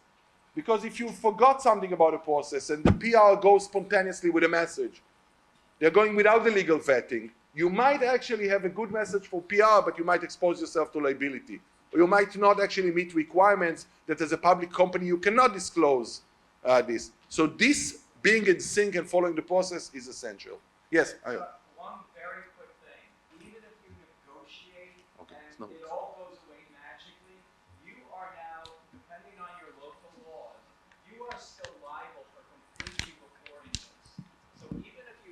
negotiate this away, even if you negotiate this away like Joe Sullivan did, it's still a crime to not disclose this. So not paying the guy money, doing what he said, you might have to disclose it either way. By the way, for Era's point, and then we'll continue with the incident, very interesting article I recommend you to read at the Harvard Business Review this month. Very interesting about this point. Many companies said, okay, the incident is done, I don't need to disclose it. Wrong. But many companies did a reverse. The legal said, you know, let's go for disclosure, be on the safe side, and they were sued again. Because if you actually do a disclosure when unnecessary, there's nothing material, you might actually harm the company because your stock might be affected, you'll be in the public eye for a cyber incident unnecessarily. So you might even be legally exposed for making a disclosure which is unnecessary. So determining the materiality and whether you need to disclose is essential. Let's continue just to show something. You know, since we had the best negotiator in the room, we didn't ask ourselves, let's show the screen for a second. Okay. We didn't ask ourselves whether we should or we shouldn't negotiate. Why so? Because we had the best negotiator in the room, and he actually advised us why we should negotiate and how so. Many companies, the most dominant dilemma they'll have is should we negotiate? Or go back to the screen, back to the decision support tool. Actually, the main dilemma they'll face, should we negotiate or not? If you look at Hillel Yaffe, for example, I don't know if Moty can opine on this, but the fact that Moty was there, I think 30 minutes after the incident started, he knew the hacker. He corresponded with him before. He could say, maybe, but the organization was not ready to take a decision, can they or cannot they negotiate? And that's something that probably you could have been using either Moty's advice or a tool. Yeah. We have to completely separate between the question whether we pay or not to pay, or we negotiate or not negotiate. Negotiation is an operational tool. Negotiation is neither a policy nor an ideology. Negotiation is like deploying any technological tool. Therefore, we, most of the cases, do recommend to engage usually couple of like 24, 48 hours, once we have a good clarity on the scope of the event technologically, because for us, in the first 48, 72 hours, the engagement with the threat actors is a significant tool to better understand the scope of event, profile the threat actor, understanding whether the threat actor has or doesn't have data. So for us, engagement is almost an immediate, nothing is immediate. And once we engage, as Nimrod mentioned, we do have certain protocols, what we do and what we don't do. However, the thinking or the decision whether to engage or not engage is always something that is go with all the relevant colleagues at the table. So just to show you for a second, most organizations, the first time they'll entertain the dilemma, should we engage with the threat actor that is extorting us, will be in real time during a crisis. We think it's a bad idea. We think you in your preparation and simulations and readiness, ask yourself the question, in what circumstances would I negotiate? What would be kind of like my decision process? We've been lucky to work with some design partners in process like the 1-0 Bank, Cognyte, Pango and others. And the great process with them was saying, let's actually understand the process. Who will be in the room? What question will be asked? How are you actually going to answer this question? How are they going to weight in your decision? And thanks to the fact that at Cytactic I have the brightest minds, we have actually a genius that built an algorithm based on academic research of decision-making processes and actually did an algorithmic decision processing tool. So it's something that takes what will be the question to ask, how they map into consideration, how you should weight them, and how you should actually calculate a recommendation. I'm not going to the tool too much, but question to be asked, just as actually Moty a little bit heard earlier about the attacker, what do I need to know? Do I miss information about scoping? Do I understand the motivation? All of Moty's wisdom, now you don't need a crystal ball, or Moty Cristal. It's all embedded actually in a piece of software algorithmically. And the way that, you still need Moty Cristal. And, the tool actually helps you in calculating. Here, by the way, just to show you how the tool works, we didn't want to do it in real time. The platform would actually comes into a recommendation. And here the recommendation, by the way, it would go through scoring of the preferences, say you should negotiate, and actually it even gives you a reasoning for why you took this decision. Let's continue with the incident. Now, something surprising happens. With the company, Lumina get a message for Maya. Maya is an analyst at Darknet Intel, which is kind of like Darknet monitoring company. And she's saying, our routine checks for your info on the Darknet haven't resulted in anything major. But we did notice that the company on your client list has some information offered for sale. See attached screenshot. So something surprising. Here, they get an indication that there's a Darknet page offering actually on sale data that apparently originated from a Lumina breach that is of one of their clients, Chipcraft customer data. So to understand, now we have a sense that Lumina breach, at least on the Darknet, there's a thing like Lumina breach, and apparently a customer data, Chipcraft, is up for sale. Let's continue. And now ask the question, Guy, how would you investigate a Darknet leak? Okay. So we have a couple of interesting pieces of information. Sometimes these dark web pages have a sample of the data. So if we have a sample of the data, we can go and cross-reference that with what the company has to try to determine if this is related or not to the leak.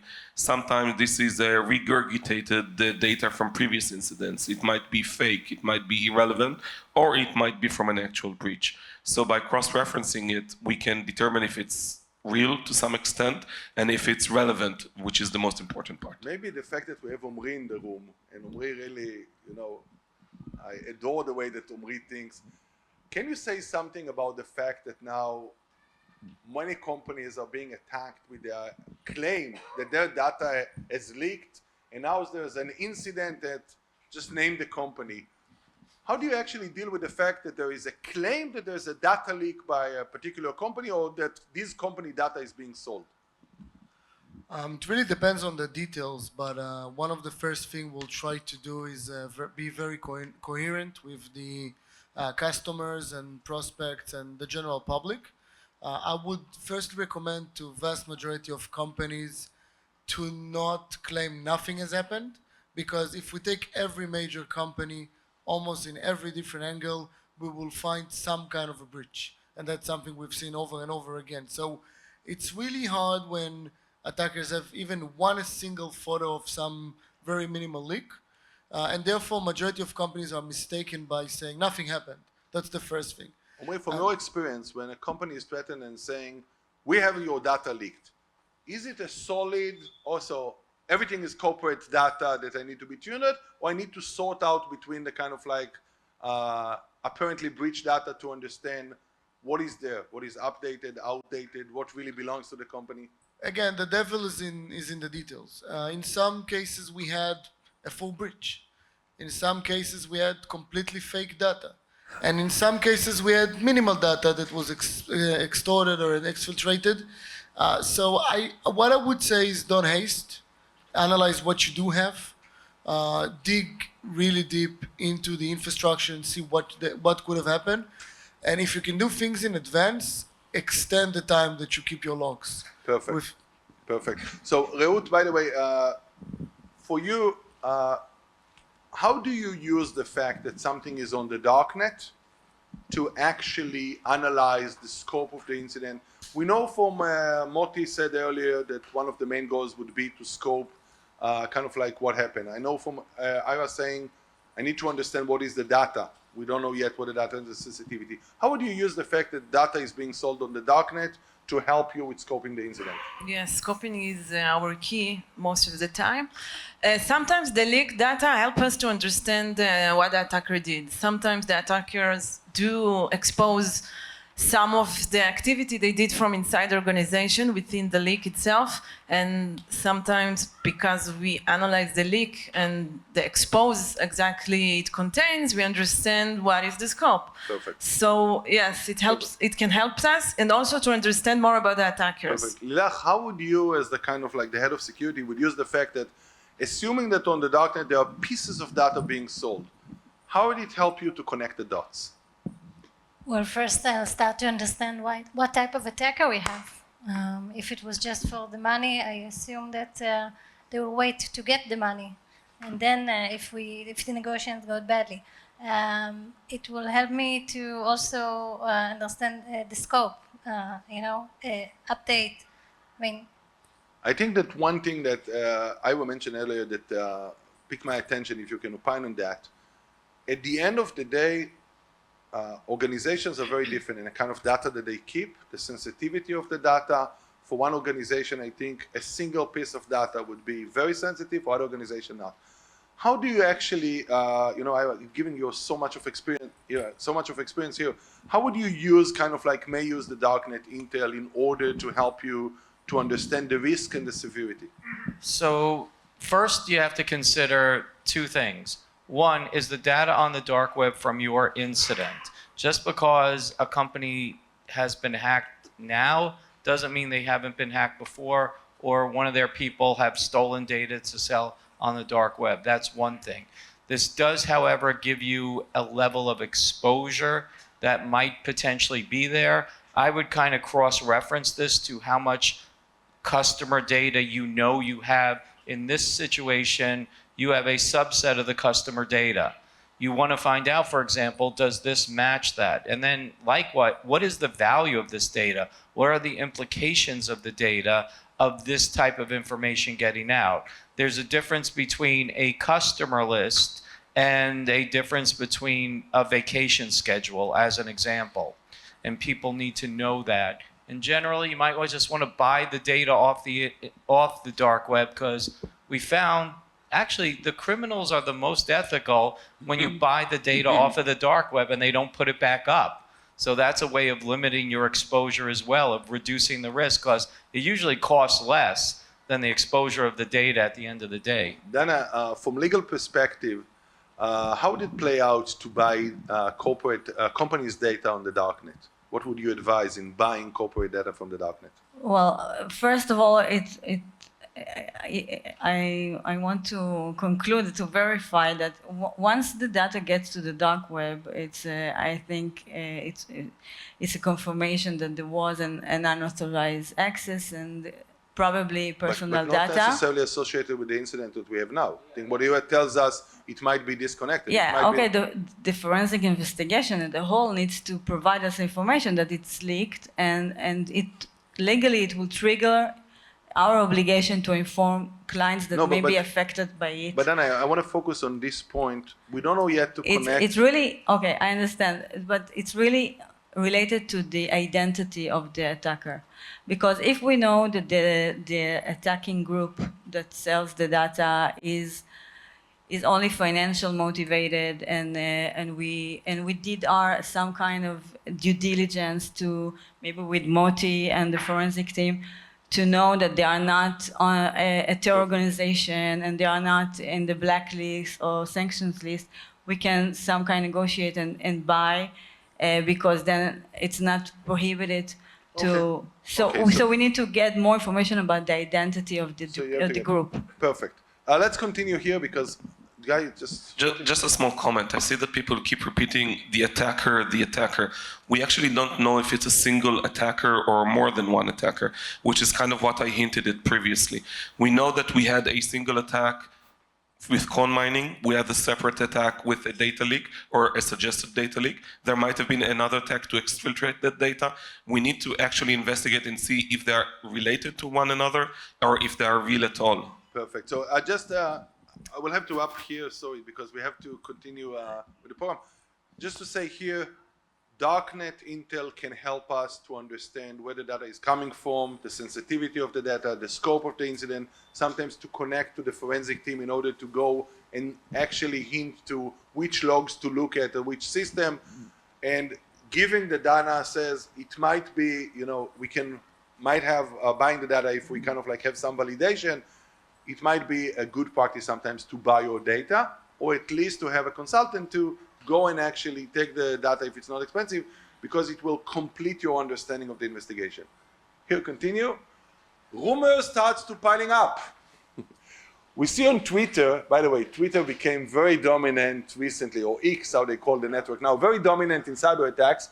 Here we see the cyber insights. Rumors swirling about a massive data leak in the attack of Lumina. If true, it could have a serious implication for the data security. Lumina's clients, cybersecurity, data breach, hashtag. I don't know how to say it. Cassia? Cyberslot Cassia. I'm presently probing the speculations surrounding the Lumina data breach, and I'll provide further details shortly on my blog. What we have seen recently, every time there's an incident, immediately you see rumors. And why the rumors? Because some people actually want to be perceived as we know first. אחד שיודע. Sometimes you have the rumors because they want actually to sell their services.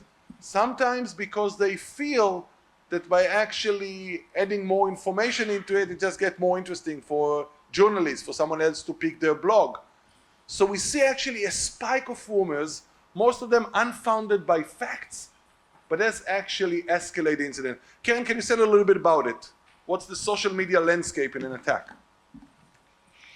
Well, unfortunately, once it's out, and usually on X, it means that the journalists are well aware of it because they follow it very quickly and they monitor it. So this means the situation is out. We don't necessarily, if it's true or not true, it's not relevant, it's out.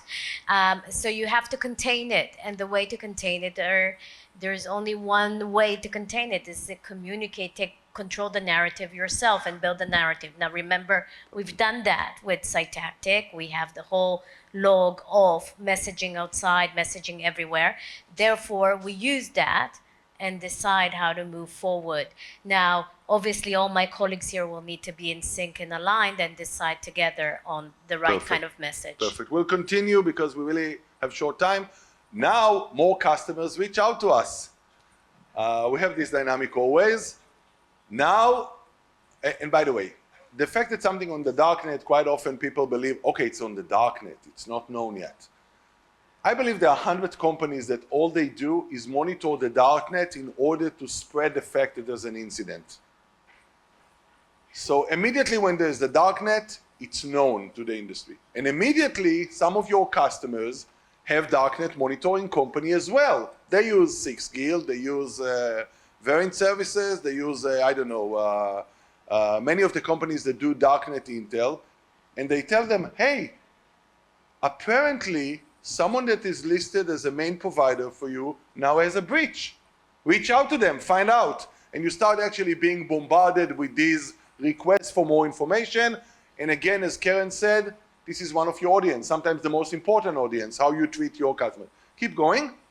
What happens here, and I think also Keren addressed it, how do we respond? We need to communicate about the incident. We need to give the information. Yeah, just Keren? Okay, so first of all, obviously I need to collect, as a communication professional, I need to collect everything that happened, everything in relevance, and what's key and what's not key. And honestly, I won't go into the process, it's too long. But it happens really quickly. Secondly, the important audience, obviously, is the customers first, because they're the ones paying for your services, so you want to contain it.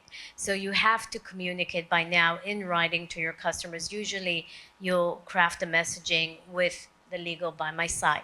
Perfect. And then we move forward to the employees and external communication. Now, we didn't have an approach by a journalist, but I'm assuming that's happening. Yeah, so let's... Just one thing, I agree with Keren, and we must emphasize that in the narrative, we can only say that we are investigated and basically try to describe that we are the victim of this cyber and not take any responsibility. Okay, sorry that I have to be brief because we are just kind of like short with time. Let's continue here. And now, Roei, explain to us, given that this customer was a lucky customer of Mitiga, what actually you find out on your platform in the investigation? So, as we mentioned previously, when we see something happen, we don't know how much more happened. And attackers tends to be vultures. When somebody publishes they got access to somewhere or trying to sell something, others come in and poke in as well because they're gonna enjoy the prize. And in this case, we do something we call threat hunting. Threat hunting is when you proactively go back in time on all of your logs to check if something happened that you already missed. And this helps uncover whether it's additional attacks by the same threat actor, maybe different attacks by different threat actors that you missed and already being exposed. And as was already mentioned, we have something in the darknet that might stem from a previous breach that we didn't figure it out or didn't find out about. So having that hunt allows you in a systematic way to have all of your indicators of whether attack or indicators of compromise being swept through all of your logs based on your retention, whether it's a month, 6 months, a year, or 3 years, and uncover additional incidents or additional compromise cases that you didn't saw before. So the investigation update we actually got from Mitiga, our platform, was able to scope the potential data leak. Lucky enough, this customer had what most customers don't have, the ability to go back to their logs and analyze the incident. They were able to scope the potential data leak. And actually, they came with the information, said, we see that only 12 specific files were actually exfiltrated, and only 12 files. So that's all kind of like scope, and it says, we know that they contain some customer data and some related to the dev environment, but they know how to scope it. Can we show it on the platform, and maybe you can a little bit explain to us? Or... Yeah, so initially we talked about being prepared. And in order to be able to give the victim or the client this present of knowing exactly what was exposed, you need to have the right logs in place. Those logs have to have the right content in place much ahead of time. And also it depends on how far back you keep those logs, because in this case we only see a couple of months back. Most organizations will retain their logs for between 6 to 12 months. That's where cost is not too prohibitive, but common SIEMs will charge you based on the amount of logs that you have and how far back you want to keep them. So having those logs available allows us to identify exactly which files were stolen by that threat actor and give that information both to the organization itself so they can verify what specific content those files hold, and also to our negotiator, because now we know exactly what they have, and it puts us in a leverage where we can dictate what will happen next. To be honest, in this particular incident that we had, having Mitiga was a game changer. We have so many incidents, some of them, by the way, recently, that we have no idea how to scope what data that is leaked. When you have an incident that you have indications that data leaked because there's something on the darknet, the negotiator indicates that indeed I see some samples from the attacker. There's always rumor out there. You always in a situation that you need to explain to the world, I had a data leak, but I have no idea how to scope it. And that's very hard, because not only that you have a cyber incident and some kind of a trust issue with your customers, they also considered you as negligent, as someone that is actually reckless about how you handle security. And quite often, it's very hard to manage an incident if you have no idea how to scope. Lucky enough here, Mitiga was installed, and something that doesn't happen often in organization, we were able in a very short time to come to say, okay, it's a very limited scope of an incident. We know exactly what are the data, what are the customers, what are the files, we can scope it. Keep going. And now we have the press inquiry. We will be very fast with this. Now we get a first inquiry from a journalist called Ido from Screen Avenues. He say, I saw some things on Twitter that seem to be alluding to a cyber attack on Lumina. Would you comment on these points? Is your team aware and investigating? Can you confirm it's your data? Looking forward for a quick response as an article goes live soon. Here, we'll be very short in that. Keren, given the fact that now you know the scope of the incident, you know what data leaked, you're very specific about it, how would you answer the journalist? I have no reason not to respond to the journalist because this is a limited attack. So obviously the answer is yes, and hopefully we already communicated with our employees and with our customers prior. I would jump on a call with this journalist because we have nothing to hide, and then basically talk him through and take him through the entire incident and what we've done because we have something to be proud of, and then work with him on the article. Usually when you do that, you reduce the impact of the article and it's not as harsh. At this point, he will publish it regardless if you go with a response or not. What your goal is to reduce the impact. Dana, given the fact that you have 12 files that did leak from customers, do you have any disclosure obligations? How would you handle the disclosure? Well, it basically depends what's in there, in the files, you know, השק, החתול בתוך השק.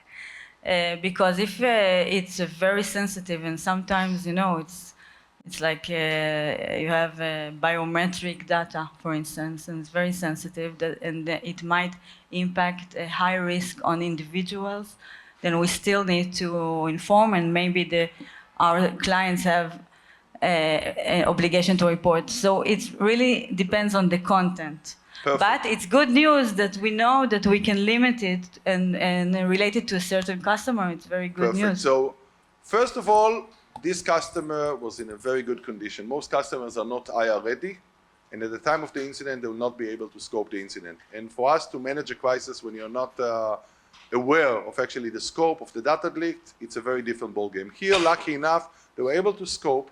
Scoping the incidents helped not only for Keren to take a proactive actually messaging approach, going and says, let's partner with the journalists, let's help them build the stories, we have nothing to hide. We can actually sometimes even build it as a kind of an opportunity for us to establish not only relations, but being kind of like a trusted security entity.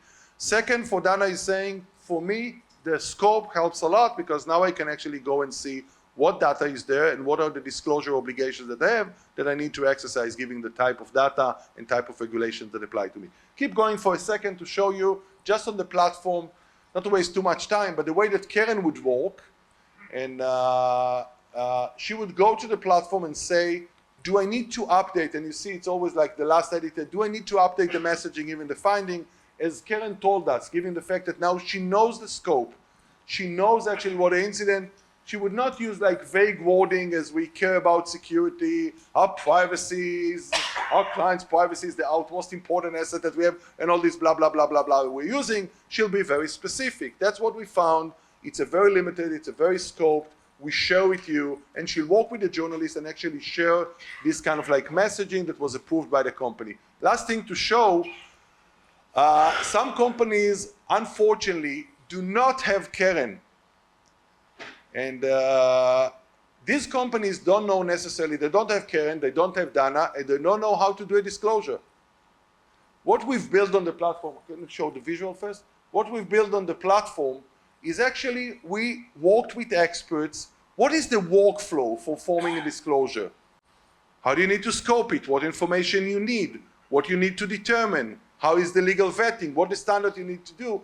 And you can go actually step by step in the process. We call it BPMN, Business Process Management Annotation, or you can go and see it as a digital form that instructs you and advise you how to do it, who is responsible for that, and actually completing the process as you are supposed to do. Let's wrap up this incident, go back to our story, and hear what actually Keren worked with the journalist.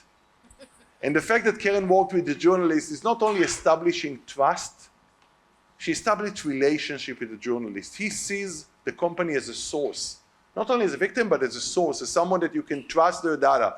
Given the fact that they can show company was using Mitiga, company really have the answers, what was the incident. We could show actually the forensic files from Mitiga system. She could show them kind of like the incidents from the Cytactic platform. That's actually what was the incident, that it has unfolded.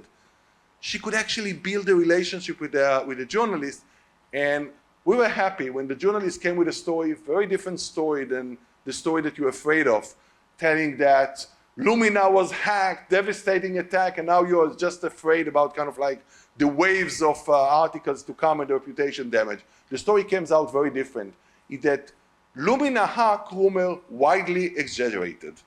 And actually, the journalist here is saying there were rumors out there, but the rumors were exaggerated. Why so? Because he actually points to the hackers group and saying, these hackers just brag around and puffery kind of like about how they hacked our every company, but actually they don't have anything or have very little that they're trying to associate the company, and kind of like he's pointing at the hacking group, here is Reut, as the one company that you cannot trust. But he's actually give credit to Lumina. Thanks to Lumina, we were able actually to investigate, scope the matter, and resolve the incident.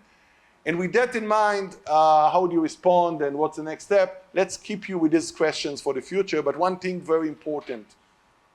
Once the incident is done in terms of forensic investigation, messaging and stuff, that's not actually the end of the story. Quite often you are left with a lot of kind of like recovery and mitigation actions you need to do after the fact. I think Manny is known for his claim that you are managing two storms at the same time. The current storm, which is the crisis, and the storm to come, which is the after effect. Quite often after the case, you'll have litigation. You might have a regulator investigating you. You might have actually requests or audits from third parties that work with you. You might sometimes have problems that you analyze in the incident that you need to strengthen your security, harden your security. Normally companies, after they finish the incident, they says, okay, we're done. We think that it's essential to make sure that this kind of like recovery means both technically, legally, reputationally, is something that you handle according to a process. You know, the Israeli Air Force is known for how you do like after an incident or after a potential incident, how you investigate it and actually incorporate the findings. We believe that it has to be done also in cybersecurity. And as Ofer said for Mitiga, most companies, the first time they understand that we need a plan, we need the IR readiness, we need the legal wording, we need the team, we need a process, we need to be a better understanding of risk and threats, happen just after the fact. I'll just conclude with that. We believe here, both Mitiga, ourselves, and the esteemed kind of like panel, that actually you can prepare for a cyber incident. It would happen to you. And if you focus on the impact and how you prepare to manage it and respond to it, you can dramatically reduce the damages. And at the end of the day, what we care about is whether we can reduce the risk of cyber incident, which is this formula that the author showed you, prevention and impact. We believe that there's a way to manage the impact of cyber crisis, and it's about time to start doing it with the right technology and the right tooling, and not only with ad hoc consultants and paper playbooks. Thank you very much for the opportunity. Now I think we have a break. Now we have some refreshments and coffee break, and get back to this stage to hear from Shai Simkin, the leader in cyber insurance, about cyber insurance, from Moty Cristal about negotiations, from Manny Barzilai speaking with CISOs about how you prepare, and from Omer Bejarano from our team, the human aspects of crisis incidents.